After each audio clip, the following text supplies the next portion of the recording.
దినంలో నాకు ఎంతో ఇష్టమైన ప్రియకుమార్తె తన నిజమైన తండ్రి దగ్గరికి పరలోకానికి చేరుకుంది. దాన్ని బట్టి నేను ఎంతో సంతోషిస్తున్నాను.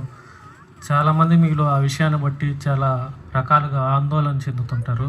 కానీ దాని గురించి మీరు ఆందోళన చెందాల్సిన అవసరం లేదు. ఎందుకంటే తను ఆల్రెడీ తన నిజమైన తండ్రితో పరలోకంలో ఆయనతో ఆనందిస్తుంది.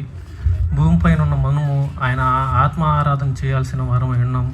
కానీ మనము ఆ చిత్తాన్ని మాత్రమే జరిగించాలి. కానీ ఆ ఇన్సిడెంట్ గురించి పట్టించుకొని మనం వచ్చిన పరిస్థితులు మనం వచ్చి ఏది పొందుకోవాలనుకున్నామో దాన్ని పొందుకోకుండా ఇక్కడి నుంచి అయితే తిరిగి వెళ్ళకూడదు. ఈ పరిస్థితి నాకు నిన్న ఒకటే కాదు, గత 2 సంవత్సరాల నుంచి నాకు దేవుడు ఒక ప్రేరణతో నన్ను ఈ ధైర్యంగా ఇక్కడ నిలబడినాటికి సహాయం చేశాడు. చిన్న రోగం వస్తేనే పెద్ద హాస్పిటల్కి వెళ్ళి స్పెషలిస్టులను కలిసి నేను ఇంత ధైర్యంగా నిలబడ్డానంటే 2024 మా చిన్న పాప పుట్టినప్పుడు ఒక స్వరం నాకు వినిపించింది, నువ్వు ఏబులాగా జీవించగలవా అనే ఒక ప్రశ్న ఎదురైనప్పుడు అసలు ఆ చిన్న పాప పుట్టడం ఏంది, నాకు ఈ ప్రశ్న ఎదురవడం అయింది. దీనికి అసలు సంబంధం ఏదో నాకు కొద్దిసేపు ఆలోచించాను.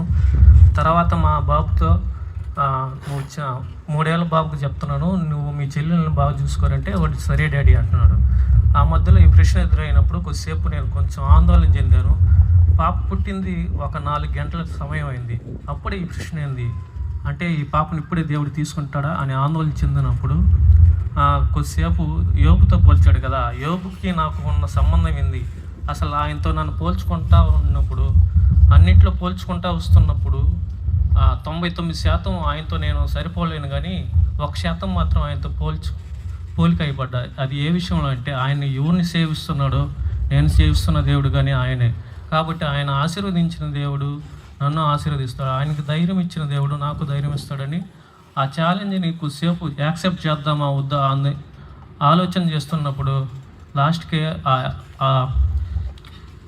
దాన్ని యాక్సెప్ట్ చేశాను. ఓకే, నేను కానీ ఏబులాగా జీవించగలను అని ఆ దినం నిర్ణయించుకున్నాను.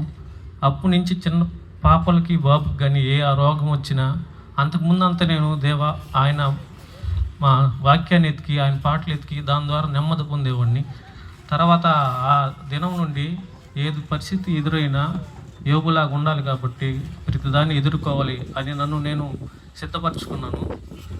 ఆ విషయం బట్టి నేను ఈరోజు ఇంత ధైర్యంగా నిలబడగలిగాను. ఇంకోటి, కొన్ని నెలల క్రితం అంకుల్ నన్ను సంఘంలో పాట పాడడానికి నిలబెట్టాడు. వచ్చిన సేవకులను ఆయన డ్రమ్ము కొట్టి పాట పాడితే సరిపో, ఆయన వాక్యాన్ని కానీ ధ్యానించాలి, అనేకులకు చెప్పాలి కాబట్టి కొంచెం నిలబడి వాక్యం నేర్చుకుంటే నేను వాళ్ళకి ముందు సరే అని చెప్తాను. కానీ నాలో నేను అసలు నాకు ఏం అనుభవం ఉంది వాక్యం చెప్పినట్టుకి, వాక్యపరంగానే కాదు, నేను చిన్నతనం నుండి క్రైస్తవుని కానప్పటికీ 3rd క్లాసు అప్పటి నుండి నేను దేవుని మార్గంలోనే పెరిగాను. కాబట్టి లోక అనుభవాలు ఎక్కువ లేవు. కొత్త వారికి చెప్పనాటికి నాకు అంత అనుభవం లేదు. కాబట్టి నేను దేవుడితో అదే మాట్లాడుకుంటూ వస్తున్నాను. దేవా, నా తల్లి గురించి చెప్పేదా, 15 సంవత్సరాలు నా తల్లి పడిన బాధను పక్కన వారికి వివరించేదా, నా తండ్రి గురించి చెప్పేదా, ఆయన ఎదురైన ప్రతి సమస్యను ఆయన విడుదల పొందిన వ్యసనాల నుండి చెప్పేదా. నాకంటూ ఏ అనుభవం లేదంటే నా కుమార్తె ద్వారా నాకు నిన్నటి దినంలో ఒక అనుభవాన్ని ఇచ్చాడు.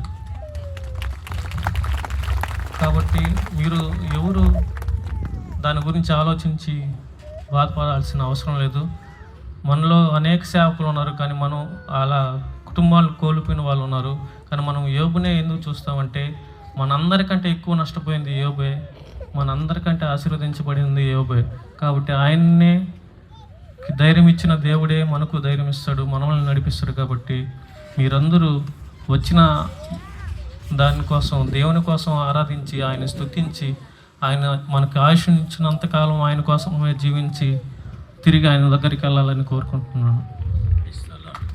దేవునికి